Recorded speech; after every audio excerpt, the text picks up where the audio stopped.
It mostly came up because I was performing the work of writers who were writing about it. So as an actor, of course, came home to work at whatever was here. And a lot of times, of course, here we were in Newfoundland, and what I loved and always dreamed of doing was telling stories about this place. And I found that that's what Newfoundland and Labrador was doing. We had been telling our stories, and I didn't even realize that I'd been watching and listening to our stories all growing up. So it really became about plays, auditioning for them, doing films, and it was always embedded in that work. And then lots of the discussion would come up after, because as an actor, you're also doing your research and trying to find out, okay, well, why? Like, what is the big deal? And that's really when I became a lot more aware of the implications of Confederation. Now, I was still in my 20s, but I'd grown up, went to MUN for 1 year, then went away to theater school. So I wasn't really at all engaged on that level about Confederation. But when I got back here, I found out it was a big deal. I mean, Confederation to me at first was a logo on a glass. I can remember the very first 25th anniversary glasses.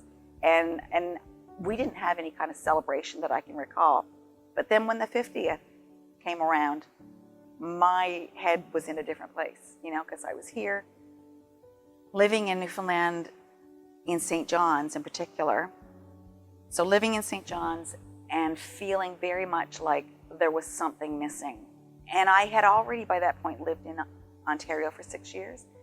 And I felt what all the Newfoundlanders were perceiving, that we were a joke, that we were looked down on, we were second-class citizens. Like, I experienced that firsthand. So when people talk about it, I was hurt by that. When people talk about it today as if like that's nothing, but it really was, it impacted me. I always felt like I was out of place. My accent was funny. The way I looked was funny. Certainly the kinds of things that I ate and what was important culturally to me had a little bit of a strangeness attached to it, So that I think made me really aware of when I came back here. It was like, oh, okay, this is where this comes from. I never really understood it. And it gave me a context for the feeling. Really hit home. Yeah. Being an independent country and then giving up that independence to join another one, you are going to be and feel like, a second class. You came in second place. You needed someone else's help. So you feel like a poor cousin. People use that reference all the time. And I think culturally, it made us feel lesser than. Certainly, our Indigenous people were practically denied their birthright with Confederation. I mean, they were denied their existence. So that impacts us in a way, maybe that's not immediately felt, but I think it does ripple out through, and that ripples out through many generations to today in some respects. So I think as we approach 75 years, there's a great reflection certainly has taken place in the last 25 years and what it means to be a part of Canada, to what it means to be a Newfoundlander and Labradorian in Canada. I looked at my resume recently because someone asked about how many shows I'd done, and I was like, I don't know. And I went through it and I went, oh my gosh, like I've done well over 100 shows that are premieres of original work from here.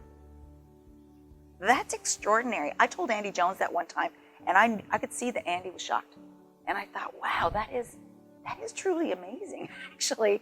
And that's in 30 years. So I knew I knew in my head, I'm doing 4 or 5 shows a year, so I knew I'd probably done 100 by the time I got to 25 years. But yeah, that was pretty amazing. So think about that as like we have our own cultural industry here. And I think a lot of times we often reference other places, in Canada or Canada as a whole as being like where the work is. And we're told that a lot, that that's where the work is.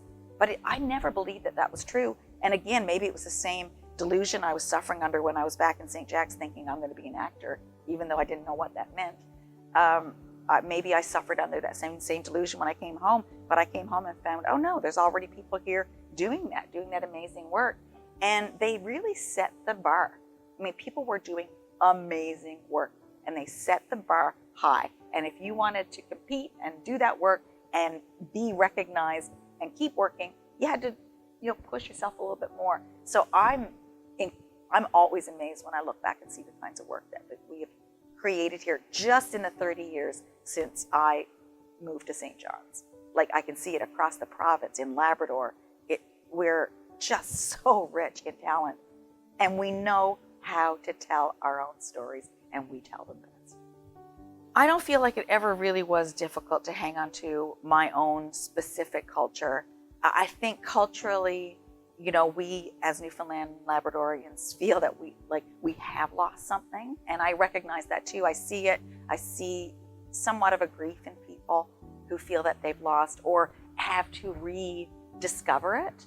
But there is also, in rediscovery, there's like a rebirth in a way. And I see that very much now. I see the kinds of work that we're producing across all of the arts disciplines. I'm blown away by it.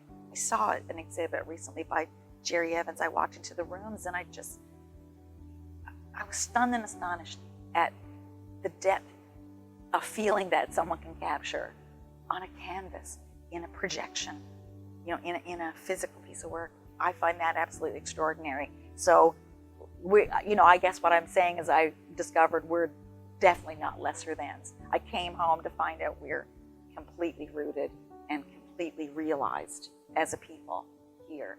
I grew up in a house where Joey Smallwood, I wouldn't use the word revered, but he was respected for sure. When people talk about Joey Smallwood, and certainly in the outports when I was growing up, there was a sort of a reverence because of what he got for us, what he gave us. And most of that was, a deficit that we hadn't necessarily earned, that we were burdened with. So that part of Joey's legacy saddens me deeply. We fought wars, we lived through hard times the way that many people in the world did, and tried the best we could to take responsibility for that ourselves. And then found ourselves in a situation that was untenable, that the people here could not figure out how to deal with. We lost so many of our bright, beautiful, amazing young Newfoundlanders in the wars, and recovering from that, it took a toll. It took a great toll. And I feel that in the time and place and the moment that Smallwood and the people that he was with, I think they felt that we were making the right decision.